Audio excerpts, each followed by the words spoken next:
Cap-Breton et l'équipe de France de handball, c'est une histoire qui dure. Les coéquipiers de Nicolas Karabatic sont à nouveau réunis dans les Landes pour le plus grand bonheur des supporters des Bleus.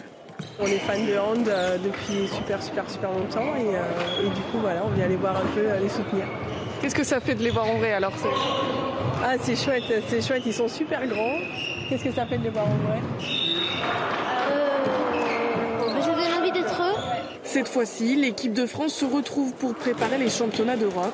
Après une 5e place décevante en 2016, les experts doivent retrouver le chemin de la victoire qu'ils connaissent si bien.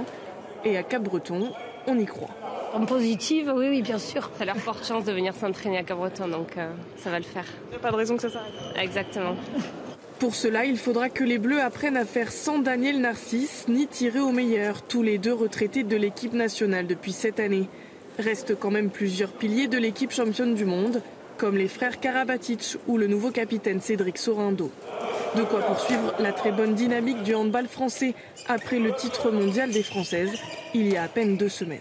On peut dire qu'on doit encore leur montrer la voie, mais c'est sûr que cette équipe a encore de très belles choses à faire.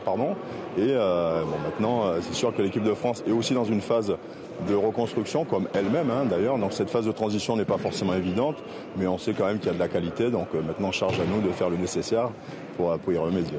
Pour y remédier, il faudra déjà se défaire de la Norvège dès l'ouverture de la compétition.